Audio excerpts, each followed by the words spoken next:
એક મિત્રનો હાથ ખભા પર હોય ત્યારે એવું લાગે કે આખી જિંદગીનો જંગ છે જીતી લઈશું, પરંતુ જ્યારે એ જ મિત્ર પીઠ પાછળ ખંજર ખોપે ત્યારે આ સંબંધ પર કલંક લાગે છે. અને આ વાતની સાબિતી પૂરતી ઘટના ઘટી છે સાણંદમાં.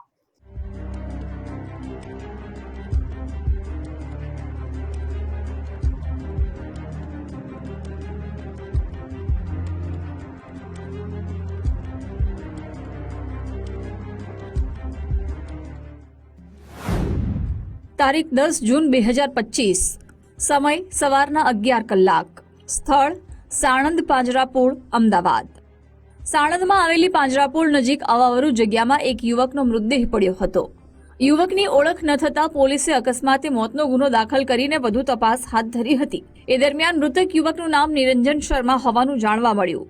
પોસ્ટમોર્ટમ રિપોર્ટમાં શ્વાસ રૂંધાઈ જવાથી યુવકનું મોત થયાનું સામે આવતા પોલીસે હત્યાનો ગુનો નોંધ્યો હતો.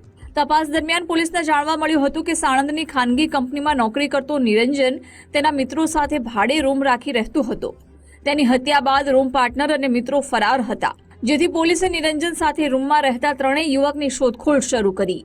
રવિકુમાર રાય તેમજ સોનલ ઘાટ નામના બે મિત્રની ધરપકડ કરી, જ્યારે સની મંડલ નામના આરોપીની શોધખોળ ચાલુ છે.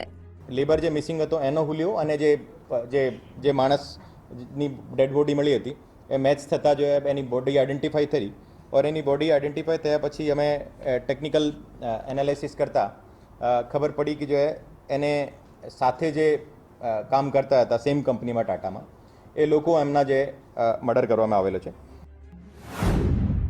અમદાવાદના સાણંદમાં યુવકની હત્યાનો ઉકેલાયો ભેદ.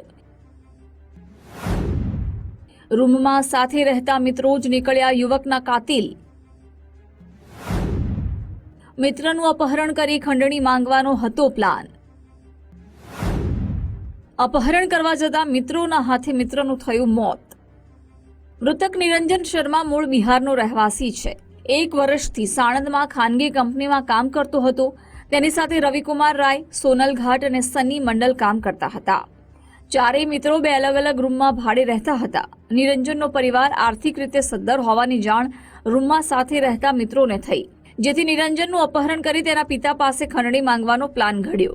એ માટે 9 જૂનની સાંજે નિરંજનને જમવાના બહાને સોનલની રૂમમાં લઈ ગયા. ત્યાં સનીએ પાછળથી મોઢું દબાવી તેને નીચે પછાડી દીધો. બાદમાં તકિયાથી સનીએ મોઢું દબાવી રાખ્યું અને સોનલે બંને પગ તો રવિએ હાથ પકડ્યા હતા.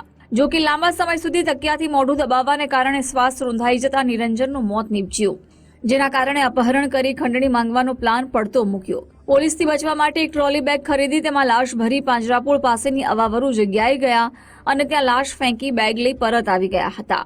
ત્યારબાદ ત્રણેય આરોપીઓ પોતાના વતનમાં ભાગી ગયા હતા. બાંધવાની કોશિશ કરી હતી, પણ આ બાંધવાની કોશિશમાં સફળ નથી થયા. તો પછી જે ત્રીજો જે માણસ હતો, જે સની મંડલ છે, એને ઉપર જે તકિયો મૂકીને એને સફોકેશનથી જો એને બેભાન કરવાની કોશિશ કરી હતી. અને તે વખતે જો એ બેભાન થઈ ગયો હતો. થોડી વખત પછી એને કોઈ પણ બોડીમાં મૂવમેન્ટ ના જોતા પછી એને જોયો તો એમને ખબર પડી કે જો માણસ મરી ગયો છે. ઓર ત્યાંથી પછી ત્રણો ડીમાર્ટથી એક ટ્રોલી બેગ લાવ્યા હતા. ઓર એ ટ્રોલી બેગમાં આ બોડી સંતાડીને નજીકમાં પાંજરાપોળમાં જે બોડી મૂકીને આ બેગ લઈને જો ત્યાંથી નાસી ગયા હતા.